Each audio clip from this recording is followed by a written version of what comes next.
Welcome to the Spincast Cycling Show. I'm your host, Brian Kellison. We got Marbles back, Brian White, Lisa Vries. Okay, you can turn down the music, the intro music. It's down.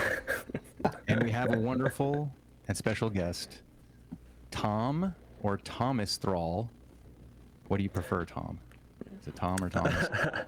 It's funny, most people call me Thom, so I'm good with Thom. At work, everyone calls me Thomas, so I can be completely versatile. I go either way, but I'll respond to either one, so whatever you guys like. Perfect. You race as Thomas, and on the podcast or on the show, you'll be Thom. How about that? Sounds good. If we're really angry with you, we'll say Thomas, right? Right on. So we can go through your little you raced outside. You still, I don't know if you still race outside, but you're the GC, and I think you won a stage at the 2019 Phuket Tour. Is that correct? Click on the.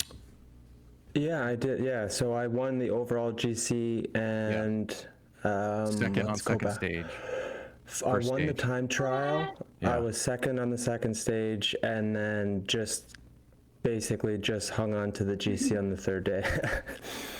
Still a big win. So you were traditionally an outside racer, but now coming off of yesterday's wonderful Alpe d'Huez climb, you've preliminarily secured your third place in the Zwift Games. So congratulations on that. Very cool. Oh, thank you very much. And you're the back-to-back 2023, 2024 Canadian Elite National Champion, and second place in 2022, and that's where I want to start. So Lee and I watched it live. I watched it live. I can't remember if Brian did, but so we're big fans of RGT, and I really still like RGT. I'm glad it's gone, or not glad it's gone. Did you just slip up? Yeah, I'm tired. I miss it. I miss RGT. Now, I'll get into the first question, but I want to spend some time on this because did you train on RGT leading up to that race? So, kind of going back, so our team started racing on RGT right from the very beginning. We kind of were some of the kind of early pioneers, and I raced in the original ERL series back in 2020. So I had actually been using the platform on and off for almost 2 years by that point. Had taken a bit of a break because there were so many pack dynamic changes that I just started to get frustrated with the platform because, again, every time you rode it or raced, it was completely different and you never knew what it was, kind of like rolling the dice. So I kind of just got frustrated and hadn't used it for a while, but was very familiar with the platform, had competed and won a whole bunch of races in the kind of 2 years leading up on the ERL series. But at the time, I don't think I had used it. Because the reason why I want to say this is Matt Usborne, who was the winner. You had a great race. You and who was it? Brad Bird. Who was the guy that was? Bird. Yeah, Bruce Bird. The three of us. Yeah. But it was the two of you coming into that sprint. And the reason why I asked the question is because Matt Usborne in his post race interview, he said that he really studied that last little kick where you both sprinted to the finish, and we just speculated. We don't know if it's true. Now we're having you on the show. Did you pre-ride the course through Magic Roads? Did you know that little kick up, or did you have a game plan going into that sprint? I didn't, and I think that was the big mistake. And I remember thinking the whole race, if I can just take this to a sprint, I've got this. Because I think for those 2 years, I think there was very few people who could beat me in kind of a one-up sprint. So I think my confidence level was just a little bit too high. And I do remember Matt in that interview saying I had practiced, I had timed it, and I was so frustrated because he just kicked my butt and I had no idea how he did it. Right. So it wasn't just power versus power. It was actually like race skills going into racing, and that's the beauty of why we want to talk about this, is because those little things are some of the unwritten storylines that occur, right? It's not just a mass of people, and especially with the game changing the dynamics and stuff like that. So going into that race, so leading into that race, you were preparing for that physically, or were you kind of just like, hey, I feel normal fitness, or was it like a big goal for you? You just didn't have the time to spend that in RGT to like pre-ride the course. Yeah, so trying to go back, but so I guess it was just after Worlds that year, and that was on Zwift. Yeah, right. So the 2022 Worlds was the New York course, ended up on the climb. That was my focus for that year. Okay, yeah. And I had just come off a really great performance. I think I was 8th in that race and really happy with that result. And was just kind of riding the fitness from Worlds. Again, a little bit puffed up from a good result at Worlds, not giving the due diligence and time that I probably should have put in, that I would put into any other race, like prepping, because I think that's one thing that differentiates kind of the good from the great, are the people who study the course, understand how you can use kind of momentum to your favor. And again, it was just a complete oversight. And I was frustrated. I remember being so mad because I wanted to win that race. It was the inaugural Canadian Champs, and there was very few people who had beaten me at that point, and it was a wake-up call that I needed to prepare. So yeah, I actually did love that race as well. It was super hard, non-stop attacking between the three of us, but I totally botched the finish. Well, we heard from you, but it was amazing to watch. I talk about it all the time. Lee and I talk about it all the time. Brian, I think has seen it as well. Yes, but I've it's seen like, it. it's your heartbreak. It's the agony of defeat, the thrill of victory, and the agony of defeat. And you were defeated. Which starting off the show with a negative. I'm sorry, but wanted to get that out because it's sort of going to play into the next. Yeah. Yeah, it's been a very hot topic. We've discussed this probably 5 times over the past few months about this specific race and this specific thing. So this weekend is very excited. Well, RGT very much, you benefited from going hard over the top of a rise. You gained probably what I would say is a unnatural amount of speed going over the top. And I think it was like Sylvester Stallone over the top. You know, it was like, but like up until the 2024 Nationals, the 2022 race was probably the best esports race I've ever watched. Like, we keep telling people to watch it, and then they come back and go like, holy crap, like Bruce Bird, he fell off like 5 times and somehow managed to get back. Like, what is going on?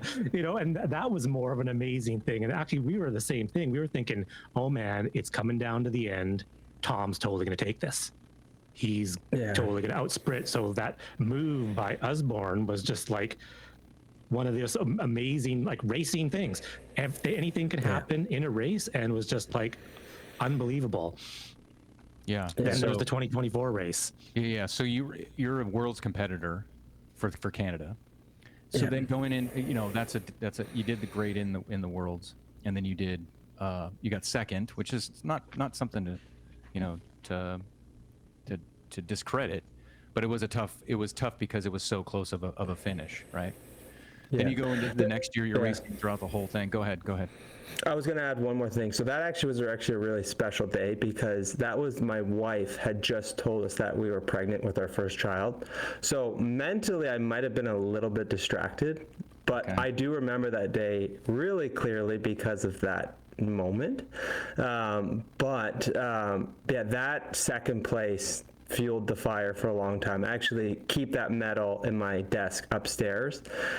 Typically, most of the medals I have are in a bin somewhere, kind of tucked away, but that silver medal I keep handy as a reminder. So it's hard to talk about because it's frustrating, but it did fuel the fire. So Well, thank you for clearing that up and being open about it, because from us as viewers and fans of the racing, I was enthralled. And I've downloaded the championships. Like I have it so that I can go and watch it offline. I mean it takes away from the views, but I don't want him to take it down or anything like that. And we told Josh Peacock from Cycling Canada that was something we really enjoyed. So then going into the next year, like did you race outside are you racing outside? Did you race outside in 2022? Yeah, maybe it's just a little helpful to kind of give you guys some backstory. So overall, I'm fairly new to cycling. So I actually grew up competing in a sport called flatwater sprint canoeing. It's an Olympic sport. It's relatively big in Canada. It's actually one of our best Olympic sports in the past few cycles. But so that was my main focus, and I did that up until I was 25, trying to make the Rio Olympics. That didn't work out. I took a bit of a hiatus, focused on my career, and then picked up cycling my wife gifted me a bike in late 2018. And so I've only really been riding a bike more or less for 5 years. So, that's great. And then I started racing outside. I actually only raced outside fully for 1 year. So 2019, late 2018, we moved to Singapore. And I was like, I'll bring the bike with me. Maybe it'll be a way to meet people, get connected. Ended up going on one group ride, getting connected with the racing team. A couple weeks later, I'm signing up for a race, and all of a sudden win my first race, kind of fly through the rankings all the way up to Cat 1. And by the end of that year, I'm competing at a continental professional level for a team in Thailand. That is absolutely insane. Like, yes. So just, I saw the results. It was like, how did he get to Singapore? And that's so wild that basically within 1 year of getting a bicycle, you went from Canada to Singapore. That's amazing. So let me find out how you wanted, or why did you want to get into racing? Like what was the third thing? Because you're like, oh, here's a bike. Is it not fitness? Is it competition? Because you come from that Olympic sport, that high level competition from the other sport. Is that what drove you to kind of, hey, I want to see how I can hang in a cycling event? Yeah, so it's funny. So originally it was just meant to be a hobby. Like a couple of my friends had bikes, and it was something I could do on the weekend. But of course, just me, I'm the type, it's like that constant improvement. Like I go for a ride, okay, let's try and beat my time tomorrow. And it just kind of kicked off like that, where it kind of just, it spiraled really quickly. But really what sparked all of that was I thought I was fit, and I went for a ride with my friends who I thought were unfit, and they dropped me on the first ride. And I was like, never again. Never, that's not happening ever again. And then I just started training just on my own, just kind of like, again, little loops around my house, 30-minute rides, 30 minutes turns to kind of 60 minutes, and then it just kind of grows. But really, while I was living in Canada, I had no intention of racing. I was like, oh, sports kind of career is behind me. This is just going to be a fun hobby. And then, like, little did I know when I moved to Singapore how much kind of cycling would be part of my life moving forward. So that's kind of unexpected, but I had the base, and I knew how to train and push myself from years competing at a very high level. So that wasn't foreign to me. But again, I think I was like 215, 220 pounds when I first got the bike. And then within I just started riding and just naturally lost a ton of weight. And I think, again, now I'm like hovering around, I think kilos, but like 75 kilos. So it was just like, again, it was a total like life transformation for me, and changed my life. For sure. That's amazing. That's phenomenal. Yeah, that's phenomenal. Because you doing the Olympic sport, was it the flatboard canoeing? Yeah, sprint canoeing. Sprint canoeing. What did you never like? Is that like that's a summer sport? Did you do any winter sports? Obviously, it's in Canada, so there's tons of winter time. Played hockey, but what we would do is we would go down to Florida for training camps. So I spent a lot of time living and training in Florida, just because, again, obviously in the winter there's not much you can do in the rivers and creeks are frozen in Canada. Or lakes.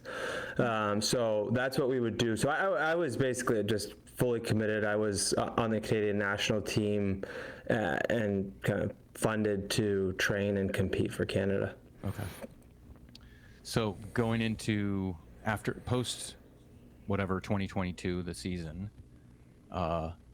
you are then you're after your good results in the indoor stuff, coming from the outdoor and then going into indoor. Because now, did you go into the indoor because of COVID or because of the shutdown of everything, or were you offsetting some of your training with some indoor, but then you were like, hey, this is something that can be more interesting than just staring at the wall?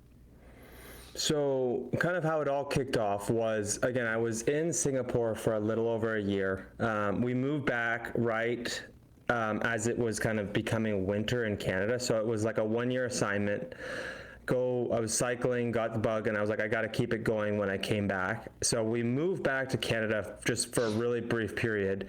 And I bought, the first thing I did was I bought a trainer, and I bought a Tax Neo. And I was like, I'm going to invest in a trainer. It was late 2019, which looking back was a brilliant idea given kind of the situation that was coming ahead. And the other thing I was doing simultaneously, I was getting my track certification. So I knew that there was going to be something that I could do, whether it was either riding inside on the trainer or kind of indoor at the track. And then found out with a couple weeks after we moved back that I was going to be relocating to Nashville. So that's kind of simultaneously when COVID happened and everything shut down. So I had a trainer, we moved to the US, I didn't know anybody, and kind of went into lockdown and just like spent so many hours indoor. Like I think I was putting 20-hour weeks like continuously for I don't know, several months. And just totally kind of got into it, and then started racing late 2020 when I got connected with Patrick Wally, who lived in Nashville and had just started the Evoke cycling team, which is now, which was then switched to Insured, and now next powered by Insured. Right.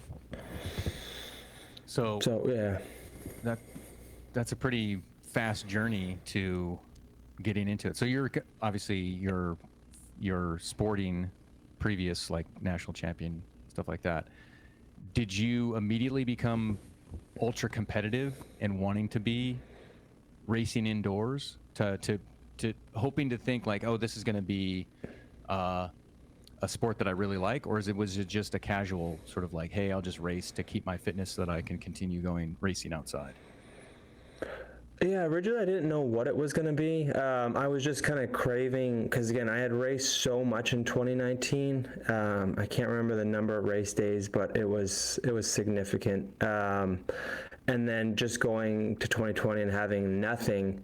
And I remember the first race that I did seriously on Zwift was the USA Cycling Criteriums. If you remember those, it was like I did every single USA Cycling event in 2020. Yeah, and you had to like put your license in your name or something like And that was like tons of people were in that. I was and there were some big names, and I remember, and then the very first race I did, I think I was 4th or 5th, and I was like, okay. Good memory. Yeah, and then I was like, I knew I could be competitive, and then I just kind of took off, and I didn't have like dual recording or anything back then. And then I remember like people were kind of calling me out, and then again, getting connected with kind of Patrick. I got equipment from the team. I got pedals, and kind of then it all kind of took off and became more serious from there. And then ended up kind of racing in that inaugural Zwift Premier League series that happened, I think, a few months after that in September. So I want to touch on this because we discuss this a lot here on the show about casual versus competitive, verified versus non-verified racing, the scrutiny that goes into it, the ins and outs. There's like this, at least for me, there's this perception immediately, like if you have really big numbers, people just immediately think, oh, you're cheater, cheater, cheater. And that's bad. I think that's bad for the sport. We talk about it a lot. I don't like that. So when you were getting scrutinized at the early on, what was your like initial feeling? Like, hey, I'm a real person. What's going on? Or I mean, what were your first thoughts when you were sort of like being questioned? Well, I think especially because you just sort of came onto the scene and blasted everyone. Yeah. Like, it wasn't like, oh, I've been on Zwift since the beta, and I've been riding since 2014. Like 2019 is pretty darn new. Yeah, I didn't really know what to think. Again, I knew like what I was capable of. I didn't really kind of give it much, and I wasn't on like big. I've never been really big on social media, so I wasn't on like the what is it, the Zwift community, like where people just were like the Zwift Power or Zwift or like the Facebook groups. I'm not. Yeah, what was that Facebook group? Yeah, whatever that was, where like where people, I guess I would almost call it bullying, would get bullied like by people, and I kind of missed that kind of window. And it was kind of just getting into the verified racing. So I had raced outside without a power meter. I did it all based on feel. I didn't even wear a heart rate monitor. So I was just like one of those things, and it was just kind of whatever came to me naturally. So I don't know. I didn't really give it much thought. I knew I was capable. I knew like competitive, like in the like local group rides that we had in Nashville with a lot of Cat 1 riders. I was competitive. So I knew I was confident in my own abilities. I didn't let that get to me. But yeah, again, it wears on you a little bit. But I just knew once I could get a power meter and all that stuff, like I'd show them. Of course. I think that's the thing is you are. It's great to hear that you were racing without even a heart rate monitor. That's just racing. Yeah, that's very cool. So, are you somebody who's like? An example is I did Zwift Games, and this is like I wanted to do it to experience it because I'm a masters racer, so like I'm previous or a former masters national champion esports. So, but like for me, we weren't as scrutinized as the elites were, and then like the Grand Prix teams and the even now those Zwift Games, I wanted to experience what it was like to be really verified and had to do all the things, and I wanted to understand what it was like to have that pressure, that added pressure outside of just the initial pressure of like, hey, I have a dual recorder, I have different things like that. Do you not that you enjoy it, are you glad that those are the steps in place, or do you want something more simplified that is still effective? Again, because I kind of came, and again, when I started, I've kind of always experienced kind of the scrutiny of verification. So again, I like looking at the timelines here. I think I started racing in August, and in September, I was doing like the full verified where we had to weigh in. Originally, it was 24 hours and submit your dual recordings, and kind of you wait while they review everything, and kind of that like week period. And again, that's all I've really known in Zwift racing. So again, I appreciate it, and I just know that for the highest level of competition, you need to have a high standard. I think we could even take it further, and I think I think even looking at other platforms like MyWhoosh and things that they're doing there, like flying riders in to kind of verify them and live events. But again, that's there's a place and time for that level of scrutiny. But again, I appreciate it because then you know that the competition is legitimate as possible. Because again, in any high level sport, people are going to find a way to push the boundaries. Mm-hmm. Of course. Yeah. All right. Moving on. Even for like the lower classes, I mean, I appreciate knowing that I'm racing against people that were verified, in nationals, like the Masters division, Because I mean, even I find there's probably more sandbaggers in Zwift C and B categories than there is in A, because the guys can just sit in the pack and sprint win, and stay under the watts per kg, limitations for category enforcement. So I totally appreciate the effort when people do. And I guess, like you were saying, that's all you know. And I think when you have like a race like nationals where people have never been used to having to be verified, that's when people kind of get, oh my goodness, I got to do all this hoop jumping. Where if you've only ever done the hoop jumping, you're like, what's the big deal? Yeah. Mm-hmm. Yeah. Speaking of like verification, what do you think about paying for esports racing? Like paying for a registration? Oh, I'm totally fine with it. I actually think it would elevate the level significantly. I think the next step we need to get to, and don't want to go down the weeds here, but again, I think I do it all the time. Like even with Indie Velo and things, I think the fact that it's funded by Zwift, I think there's probably still some bias within the results. So I think having a third party kind of commissaire like type format, but that's funded by the racers, I think to me seems like where we need to more or less be going. I like e-bio passport we used to use. I still that was who was doing that? I think that was the restart people. I think it was it the stuff we did it was for Oliver Dowd, wasn't Oliver it? Dowd, that was it. Yeah. And I liked that because it was that sort of like, here's who I am.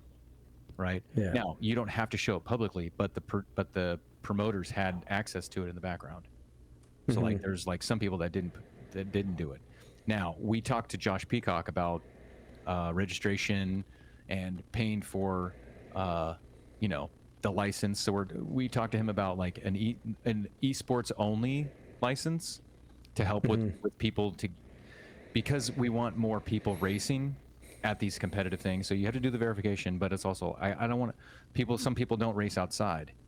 I don't know if you still race outside, but the esports only sort of license is gonna help. We think it's gonna help registration to also get more competitors in those sort of high stakes events. Yeah, I agree. I think I made that similar suggestion to Josh. We've been kind of chatting. We had been chatting kind of leading up to and after nationals, and that was my suggestion, was kind of make a more affordable esports license that again with some perks or benefits, because if it's just to race nationals, obviously people are going to shy away from that. But maybe there's group rides or chats or things that they can access, or community even that they can access that they otherwise wouldn't be able to. Agreed. Exactly what I think we were talking about last week, where I bought a Cycling BC membership for $94 to only race nationals. Like there's no other Cycling BC races I will be in, this year. I'm like going in a bunch of gravel fondos. It's not that expensive because it's Canadian dollars. Canadian, it's like $35 American. Yeah, exactly. But yes, that was a suggestion to Josh as well, was if they made like a $30 esport license, because Josh, he also mentioned that his entire budget went to pretty much for verification and mailing jerseys. Right. So if you had hundreds of people buying a $30 esport license, that would really help. Yeah. Relieve some of the pressure off of him financially to expand and do things like more race series. Yeah, and potentially improve prize money. Sorry, Tom. No, I was just going to say, again, people have no problem spending $30 to race their local crit on like Wednesday night, but like they get all up in arms when you have to pay for one esports event with actually prizes and things up for stake, which I don't understand. Again, I have raced outside and I know there's a cost involved, and that was just normal. But again, the fact that I can do all the same things from the comfort of my home, that's a huge win. I'll pay for that convenience. There's a lot of people that we know in the streaming, community as well, locally to me, that we tried to shame, because we're like, it's nationals. You get official results for nationals. Like, this isn't, you're not paying to do exactly some Tuesday night local bike club crit. It's nationals. Like, how are you not wanting to do this? I don't get it. But well, I think, yeah. No, I was just gonna say, this is how I see it, is it takes a lot of mental and physical fortitude to get yourself up. That's why that's the kind of lays into my next question, is like, when you get up for a race, how much mental focus are you putting into it? And that's the sort of thing, is like, some people are like, I don't want the pressure. Now they can, it's a maybe throwaway, but if you really focus on it, that takes a lot of mental stress on you, and life happens and other things like that. It's like, getting up for races, do you always get up for races? Do you ever get tired? Do you ever get exhausted? Like, man, I got to be on all the time? Or are you just, it's ingrained in you because your previous sport, and then just something you enjoy? I think when I was racing every single week, there was a point when I kind of started to get exhausted. Like, when you're doing kind of Zwift Grand Prix or Zwift Premier League, and it's every single week. And then sometimes you're doing like Echelon Racing League on the weekends. So when you're doing verified events multiple times a week, that kind of wears on you. So I've learned to be a lot more selective with the events, so that the motivation stays high. And I'd argue it's for me, the focus is a lot more than just the morning of. It's kind of the weeks and months leading up sometimes. And it's just, again, everything to, again, training, diet, focus, like just trying to dial everything in so that it all comes together on race day. But to that point, the race day, it's all consuming. From the moment you wake up, it's like your whole day is scheduled until that race is done, and then you can kind of breathe a sigh of relief. So then what's morning races or evening races? What is your preference? I much prefer morning, just kind of get up, get it over with, especially when you're weighing in. Like, if it's a 2-hour wait window and it's later in the day, you just kind of have to just watch so much more. You don't have that luxury when you wake up. I did that on Saturday with the Zwift Games. I didn't get the email, and I'm like, and I was so not paying attention. I have other things going on in my life, but I like did the weigh-in video at, like, without the email coming in. And I sent it to them, and I'm like, I haven't got that. And then I looked at the race, and it said it was 11:25 Pacific. And I'm like, oh man, I want to eat my oatmeal. Forget it. So I went from, I'm way overweight right now, but I went from, like, I added 300 grams to my weight because I had my oatmeal and my coffee, because I was tired of waiting around for it. But it doesn't matter. It was probably worth it. Yeah. Yeah, it was so worth it. Man, what was that? So so what you're saying is, like, getting up for the big events. When you woke up the morning of the 2023 national champions, Canadian nationals, right? So this is both U.S. and Canada together. Yeah. It's on RGT. You've had the race from last year that you have in your back of your mind. You go in there, you're like, oh, all these different things. What was your pre-race sort of thought process like leading up to the race in 2023? So that was an interesting one. That was the combo USA Canada race. So I know a lot of people hated that format, but the confidence level was higher because there was a lot of teammates in that race. So it's always a different dynamic when you're by yourself versus having half the field almost be, like, I don't know, half the field is probably an exaggeration, but a significant number being your teammates. Correct. So that if something gets away, there's going to be someone to help you chase things down, things like that. But I think the one thing that I was worried about with that race was we didn't really have a plan, because we were kind of all like, let's just see how things go.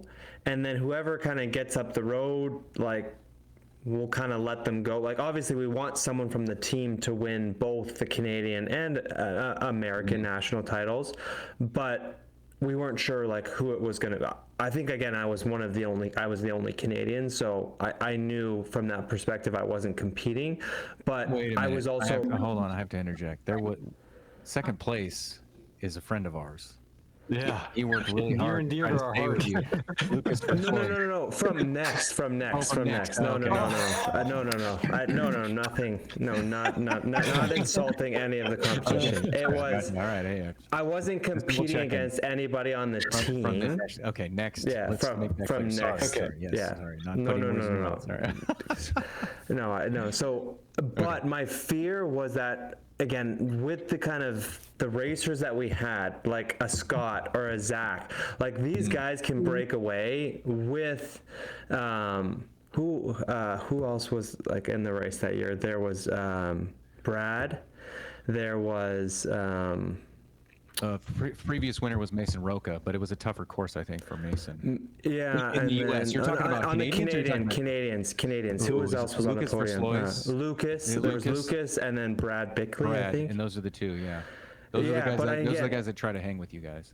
Yeah, and I knew that, like, again, those guys wanted a break, and my fear, like, I didn't want to miss the break. That's kind of where I was going with this. Was like I was anxious because I didn't want to let any move go because that could have been the winning move. Right. And like kind of I just kind of predicted, I think the first move that went stuck.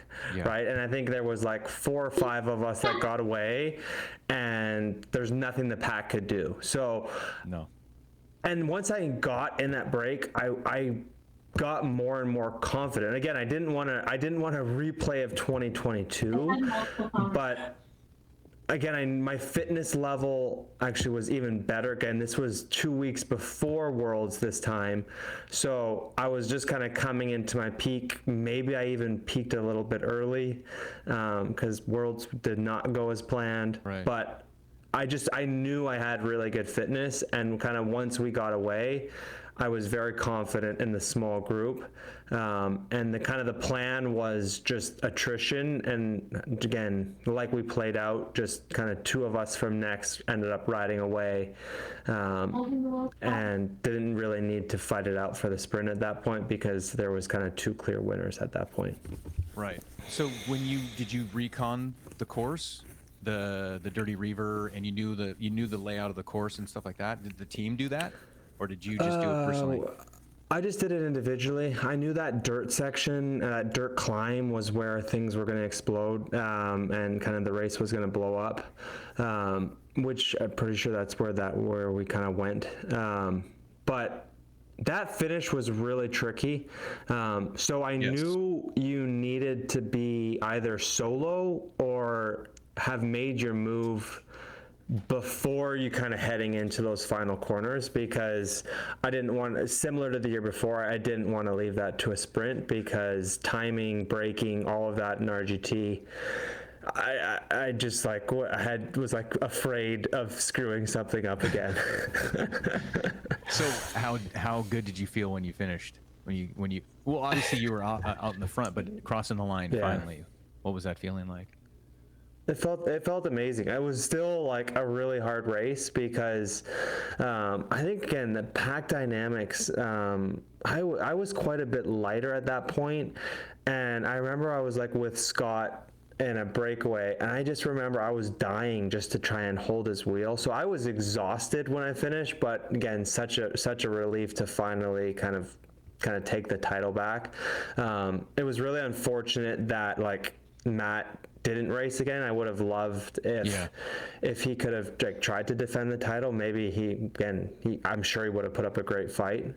But that was kind of the one disappointment. But again, I'm super happy and proud to have won that year. It was great watching you guys compete, because I did the, I think, amateur echelon racing league. I wasn't part of like the 2021 or when it rolled into 2021. It was 2020, 2021.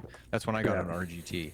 And I fell in love with the game right away, because when we first took the corners and everyone kind of strung out, I was like, this is awesome. And then I kind of had to learn like, pack dynamics. But if you're doing, because Zwift for me was way different. I'm a much bigger rider, so like that's why, Mason, Roca, Lucas, bigger riders, bigger power. Yeah.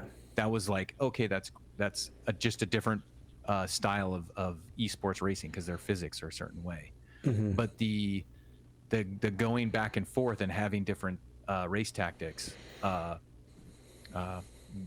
you were cognizant of it in a way that was different than the previous year, because you were like, hey, I'm learning the corners. I rode that course like for 2 months straight. Like every RGT ride I did was that, because I was trying to defend my 2022 Masters, and it was a different dynamic because I wasn't racing just against US, but it was an age group. So age group has different age groups, and I had the benefit of your guys' team, or no, I think it was Restarter, whoever it was in 2022, because there were different ages with different teams, and so the team didn't chase the age group behind, and so there's a team tactics even in only the USA race. So the thing about sorry, I'm losing my train of thought here. The post race feeling of satisfaction that led into the rest of your racing. You're like, okay, I want to continue doing high stakes racing throughout, right? Especially with being on the pro team. You and Scott Cannizzaro were national champions. Kind of sorry. Was there? Yeah, sorry. I don't know if I lost the question. Yeah, I didn't clarify the question. So, after post race, having that confidence, how did that lead into the rest of the season that year? I thought it was going to be good. Again, I was World was 2 weeks later. I arguably in my best fitness, probably of my life at that point. Again, I'm relatively new cyclist, so I think there's still room for growth. But I think, again, it was a huge motivator. I think that was 2 weeks before the World Championships.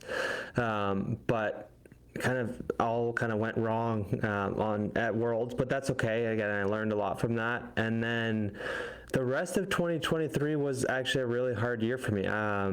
I suffered from some injuries. Right. I, again, was a new father, so just learning to kind of balance work life and just responsibilities at home. We had a work relocation. We moved from Nashville to Raleigh area, and I kind of just stepped away a little bit from racing. And again, that's why you didn't see me in any of the Zwift Grand Prix this year. I just needed kind of time away. So really, I thought kind of winning nationals at the beginning of the year was going to just kind of start a fantastic year, but it actually didn't go that way. So life happens. I guess that's life. Yeah, absolutely. Life happens. And so you have this. Well, we started the show with this like upward trajectory, and then you have this little disappointment. Obviously, you would want to win that. Then you go throughout the year, come back, and you win. Then you have this momentum that you're going, and you have a setback. So how mentally difficult was it to push through that to then come back again? It was really hard. I don't know. I always trained, and I don't know. I had the same kind of passion and motivation in my training. I just kind of kept going just because I wanted to kind of keep some level of fitness and health, and I tried to do whatever I could, but it really was difficult. I for the first time started working with a coach for most of 2023 to see if that kind of would get me back on it, and it really didn't. And it wasn't until actually early January that I picked myself back up and decided to kind of give things a go when nationals were announced and the Zwift Games were announced. So that was my carrot, and that's what got me going. And I just kind of put in a hard block and kind of all took off from there. So when you were in the downward phase, did you know that you were going to come back, or if you were like, I don't know if I can get back to where I was? Did you ever have any second thoughts, or did you feel confident you get back? And have you ever had to do that before?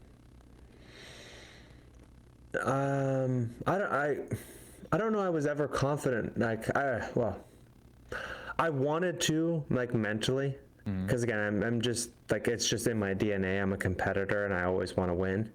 And I not performing to the level that I knew I was capable of at Worlds, just again left something more. So again, that desire was always there, but again, I needed to kind of figure out just kind of how to balance life and kind of find space for it. Again, with the relocation came a new job, so there was a piece of that and just kind of finding my way there. But I think I just needed the time and space to kind of take care of my family and everything else that was more important at the time. So I think it was just a rearranging of priorities, but not performing in sport to the level that I want kind of weighed on me. So I knew I needed to kind of get that back. It just, I didn't know when that was going to happen. In that downturn, were you still riding, or did you just like kind of like, I'm taking a break for a couple months and then get back into it? Because I know in the, like the ZRL and then TTT, like when I was racing with Coalition, like I was on the, doing the Platinum League TTTs, and like on Tuesday, I got burnt out because everyone's messaging me, hey, can you fill this spot? This like, so you guys are more selective. You don't have, thousands of people. So, trying to fill these teams. So you definitely had more events, but I know I got burnt out with always having to perform, always having to like be the guy that people are looking for performance. So I totally understand that, because I left Coalition because I was like, I just want to do my thing. If I want to do a race, I'll do a race. I don't want to have to do a race because you guys rely on me. So I totally get that aspect of it. Yeah, I think I walked away from racing more so than training. And I've always enjoyed training. I've always enjoyed pushing myself and hurting myself, even if, like, again, it wasn't to the level that I was hoping for at all times. I always kept some kind of consistency in training. Again, if you look at kind of, it was like peaks and valleys, like there'd be weeks that were great and then there would be weeks of nothing. But I always tried to keep training, and then I started to get the bug a little bit around the third season of CRL. Just hopped into a few kind of those community races, that kind of Tuesday races, and just kind of the spark started again. You just kind of get competitive and you're like, I want to be good at this again. I want to compete and I want to go for it. And then they just like announce big events, and then you have that again, that carrot of just something to go all in for. And I think that's kind of what I was missing, because again, not saying Zwift Grand Prix isn't a big deal, but because I had done it for like 2020, 2021, 2022, I had done ERL, I've done all these things. It just wasn't as like motivating like this time around. Yeah, satisfaction. Like you're wanting to push yourself in a different way, right? Yeah. Obviously, doing like nationals, and we're going to get to the next phase, which is coming back from this and challenging yourself. You have the credentials of previous, you're the current national champion. Then you go into the 2024 race. What was your pre-race thoughts going that as a defending champion? Or two-time defending champion, right? Just defending champion. One defending champ, yeah. So silver and sorry. All good. You know what? I had very low expectations. Again, I always want to win. Anytime I sign up for a race, I am going to do everything I possibly can to make myself as competitive as possible. So again, I had started kind of probably late. I got some good training in over Christmas, come back in January, kind of get some of the peaks and valleys. And the week before nationals, I have a back injury that's kind of been on and off for a few years, and it just kind of flares up, and I'm like so frustrated and so nervous, because again, I want to compete and I'm going to do everything I can. This back injury flares up and I'm like, okay, maybe I'm going to have to step away and not going to do this. But again, not who I am. I do everything I possibly can to kind of get back in. the pain subsides like a day or two before the race, and I just go for it. So again, expectations were low given kind of the training blocks weren't what they were typically were. There was injuries, again, everything that I experienced. I'm just gonna go out and give it my best. I knew that there was some guys that like could absolutely like beat me under the right circumstance. So I knew who I had to watch out for, and because of that, again, I was a little patient. Again, my tactics were maybe a little bit different than previous years, but I just thought, you know what, I'm gonna go for it. And again, as a defending champ, I just feel like you always have to show, unless you're retired, you always have to show up. I agree with you. So were you happy that it was going to be on Zwift, or does it matter? It didn't really matter. I think I would have been happy to race on either. I think I felt better on Zwift because, again, I just spend more time racing on Zwift. But again, having raced that course for round one of the World Championships and not competing well, there was a bit of anxiousness going into that race as well. Anxiousness, a good anxiousness, or like a bad anxiousness? Like I had totally screwed up my finish at Worlds, right? And I was like, "What's gonna happen?" So you here? had that in the back of your head, but also you're the marked rider. Like you're the marked rider. Like everyone's gonna mark you, so like you have to play that strategically. And I don't know if you publicly were saying like, "Hey, my back has issues" or whatever. Like sometimes people hold that, like if they're having. No, I don't. Pain, you don't disclose that, and so you kind of have the pressure off, but then you're also possibly having the pressure on still for yourself because you're like, people don't know that I'm having things going on, so like I still have to show up, right? So I knew I was going to be marked again being the current Canadian champ again and having the results that I've had in the past, absolutely. But again, I went into it with myself again, I was always anxious because again, I get anxious on every race day. I want to do my best, I want to win, but expectations just were a little different. If you're not anxious, you're not alive, right? Agreed. That's the sort of thing. So you go into that race, so let's talk about the race a little bit. You're doing the race. There's like the breakaway, right? And you're just like sitting in the group, or not sitting in the group. Everyone's going, right? But it's like, are you worried about the length of the break getting off? Do you think that the group is going to work? Because there's some coordination that has to work. Like people have to chase and help chase. Like you can't just. I guess you could do a two-person time trial where you're just trying to chase somebody back. So how patient were you? I was pretty patient because, again, we had seen, if you'd watched the entire race, there was a few breaks that got a pretty big gap, I think like 20 plus seconds, that in the closing, 2 kilometers of the course where it gets like really hilly, it kind of like those, like right before breakaway Bray and that like steep hill right before that, we ended up just like without, again, accelerating on the hills, but without like a huge effort, the pack closed that gap significantly. So because I saw that, I was confident that a breakaway was going to struggle to stick unless it was, again, the only person I thought that could maybe do it was Jeremy Ray. I thought, again, I've seen him race. I know his capabilities. I was like, the only person I think that could stick this is Jeremy. So that was the person I was marking, and I was like, I'm not going to let Jeremy go. But the other guys, again, were relatively unknown. Again, doesn't mean like I was not worried, but just having seen the gap close quickly, I wasn't overly concerned about the break. I thought it would come together for a sprint if Jeremy didn't attack. Right. If Jeremy went with somebody else, would you have been really worried? Like if Jeremy? Yeah, absolutely. I think that attack, could anyone have bridged that? And I think the actual like broadcast quality in the last couple of years for Zwift racing has continually climbed and climbed and climbed. And I think that's what it's really neat about the Esport racing was when Ray attacked, everyone was like, holy crap, you went for it.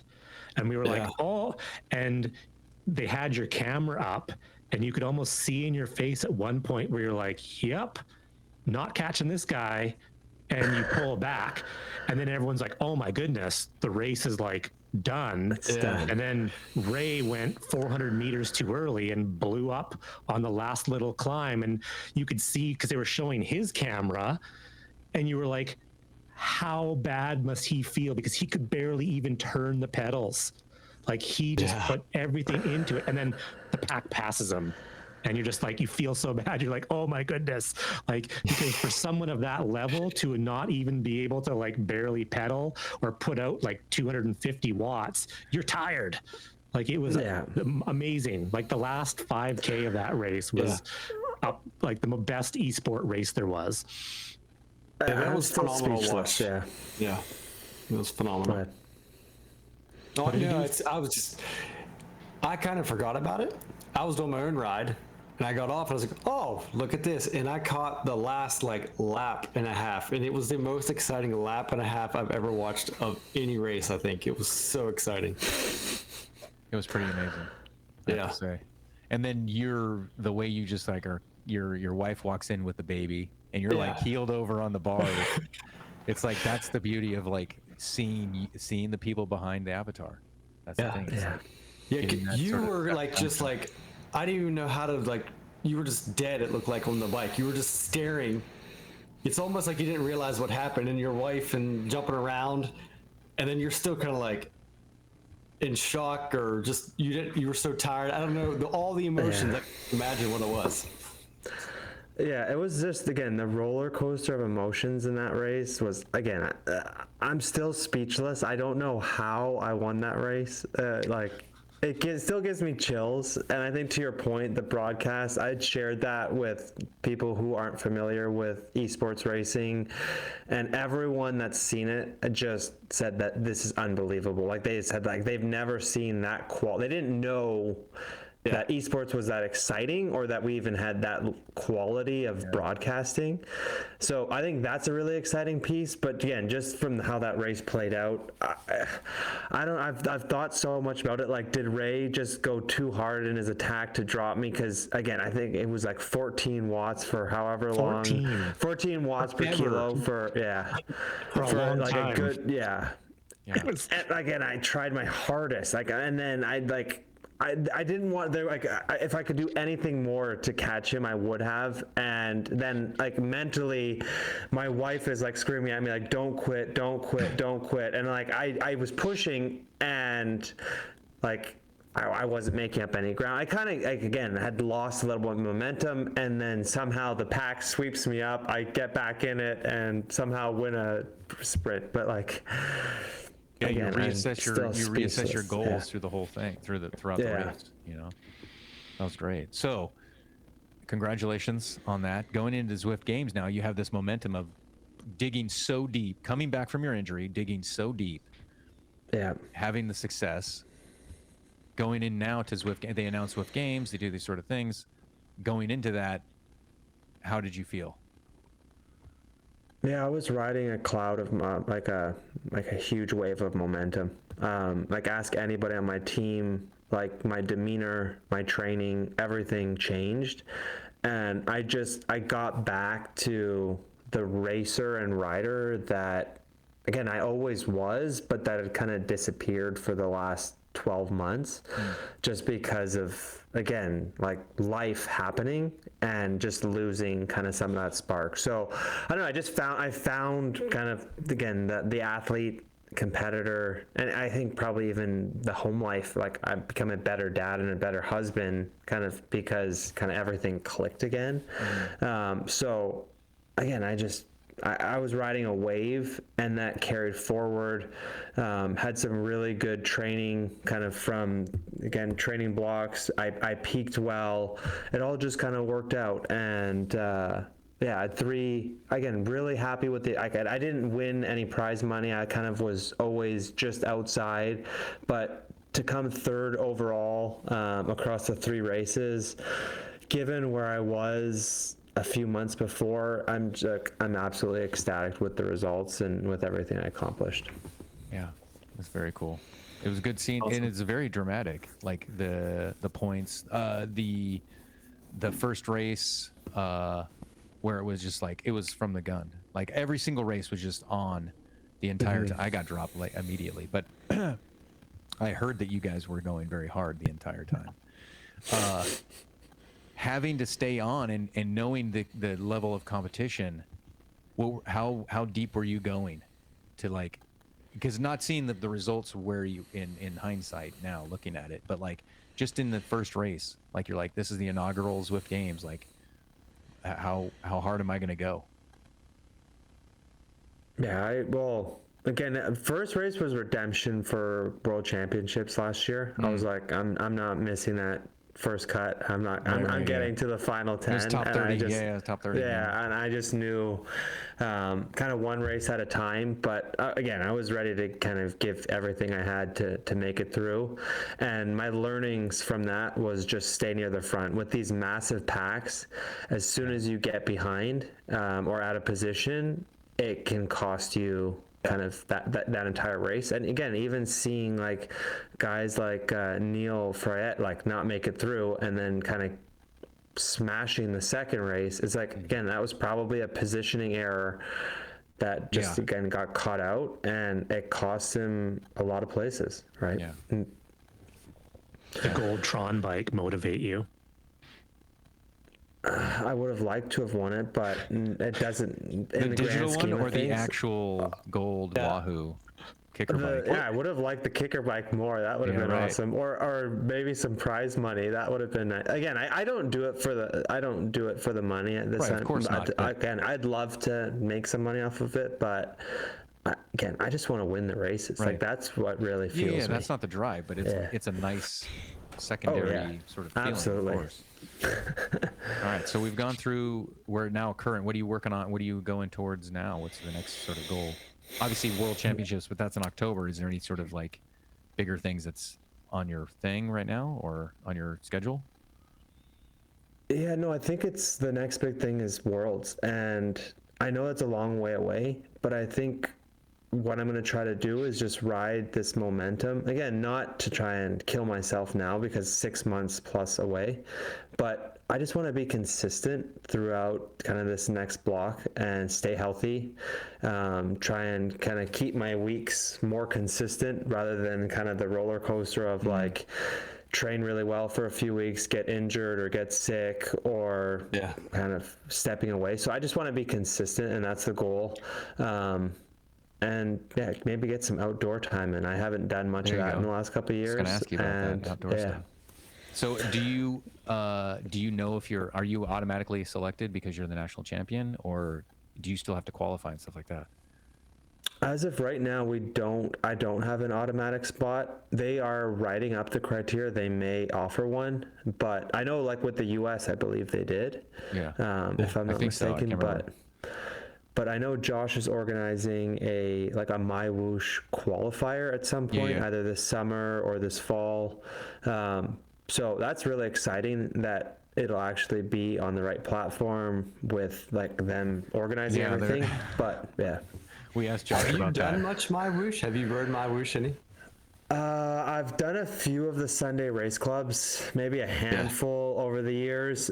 The thing that's been really hard was, again, I was living in Central Time, so it was a 4 a.m. race start. Oh, I'm Pacific. I did the 2 a.m. ones. Yeah. It's just not so hard. Yeah, I can't get myself. Right. Like right now I'm on Eastern, so 5, like I could do. I actually train most days around 5 a.m. But like again, I don't get the best out of myself that early. Right. Yeah. You have to get up like an hour early, then you're on. Even get to sleep for that. It's tough. And you don't want to sleep through your alarm, and then you'd have a terrible sleep because you keep waking up. It's just not. It's not good. Yeah. I'm really curious with the Worlds, the progression that the platform's going to do, because they have a lot of work to do. And if you've done a few Sunday races, but I've only done it a handful of times, but I've done it enough to know that they've got serious issues with the physics and some of the power delays, whatever it is. So I'm curious how it progresses in the summer. You know, I just didn't know how many people even ride it that could potentially be on the Canadian to represent Canada within the Worlds. Canadians, I don't know many Canadians. Like I know there's again a few people on Next that ride it consistently. Like Zach Nair is pretty much there every Sunday, and then Dan Turek is another guy from our team who's been doing it a lot, and they've been doing really, really well. I don't know any other Canadians that are consistently doing it, or at least competing at kind of the top level. Right. But again, it's my understanding as well that there's going to be a complete kind of platform and dynamic shift before Worlds. So does it really make sense to invest all this time if it's going to be a completely different game and dynamics? Because Sunday Race Club is like an hour of like threshold with like the last 15 minutes being an all-out climb. Like it's the same it's like thing a 45-minute climb too. Yeah, it's like a 45-minute climb too. So it really caters towards it caters towards a specific rider, and those guys do well every single week. Again, it's great. It's just that's not the type of rider that I am. Again, I can train to try and do my best under those circumstances if that's what I had to do.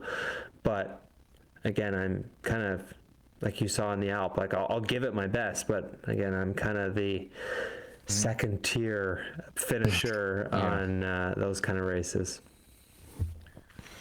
All right, so we're getting towards the end because we like doing about an hour or so. But what's your outlook for the future of esports?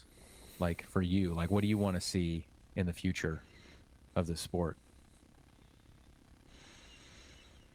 That's a good question. To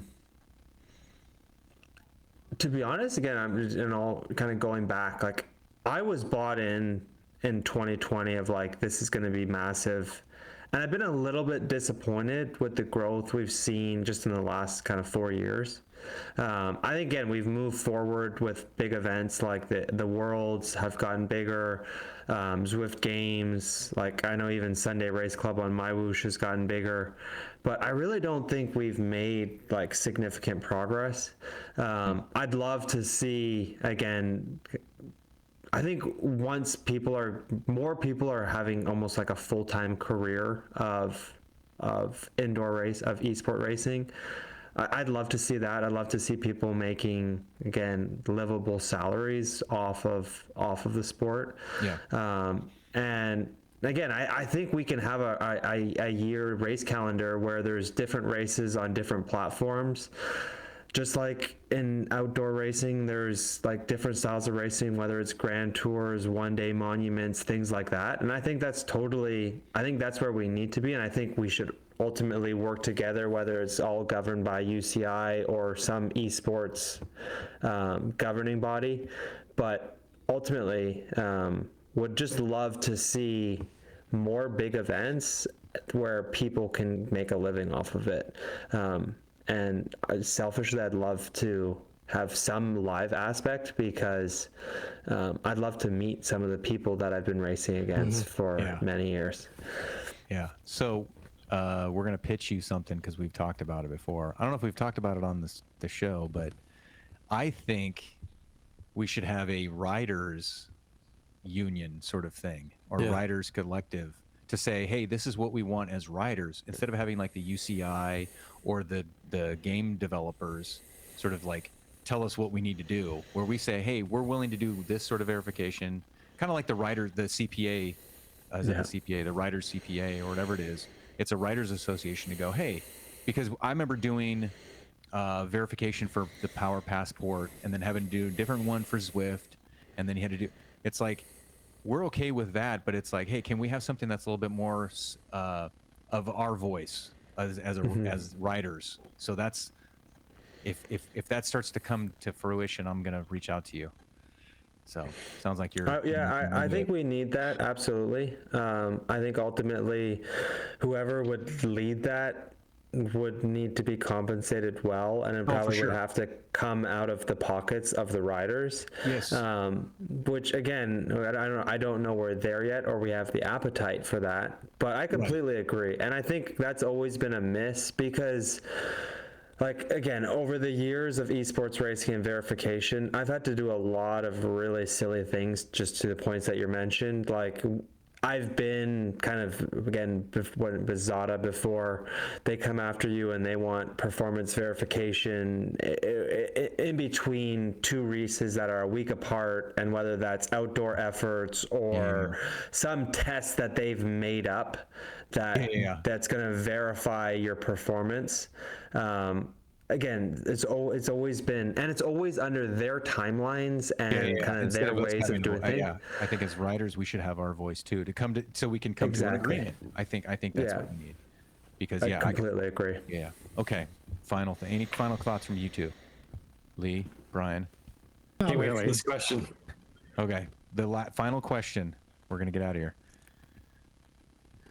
What's your current Canadian Tire balance? Oh, in Canadian Tire dollars. Canadian Tire dollars. That's a great question, but I think it actually is zero right now. Because you're in America. I have not seen any of those in a while, but I'd have to dig through everything to maybe find something offline. Yeah, I will look. That's what we asked. Forgot about Canadians. That money. I'm at zero because I have an account, but I have zero because I'm in America and I can't order anything. But when I go to Canada, I'm gonna buy something from Canadian Tire just to get some Canadian Tire that bucks. They were talking about it offline, and it's 2 miles away from my house. I have American Tire. It's a tire shop. You walk in, you get tires, you change your brakes, whatever. So they're talking about buying like.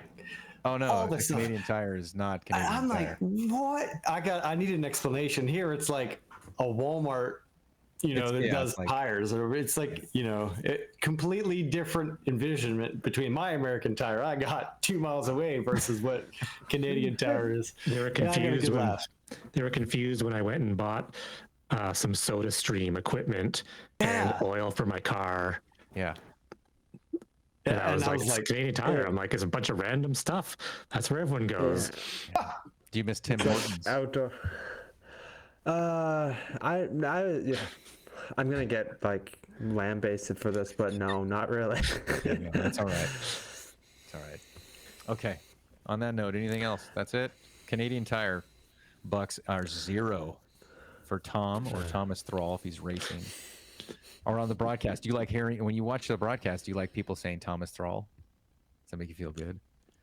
Or you don't care? The reason why I fill out my name as Thomas is because at one point they asked us for like your official passport, like legal name. Yeah. So that's why I always put it. But sometimes Zwift actually changes my name to Tom on results. So like they just do what they're gonna do. So yeah. Oh, it's always the back end results. It's like you come across the line. It's like, oh, back end results. I have one more question. Do you think Zwift Power needs to be rolled into Zwift? And just get rid of Zwift Power, so like your results, what you see on screen, are actually what your results are at Zwift.com. Or do you like Zwift? Do you like having it separate? I used to spend a lot of time on this website when it was like the holy grail, and like that was a big thing to be like #1 in the rankings. But honestly, I completely stopped looking at this website, Zwift Power. Yeah, Lee's had it up the whole time, probably. Yeah, this is like the most I've looked at it in a long time. But again, I think there's some benefits to it. And again, if you ever want to spy on your competition, but I think it should all be rolled into the game. Great. On that note, Thom Thrall, thanks for joining us.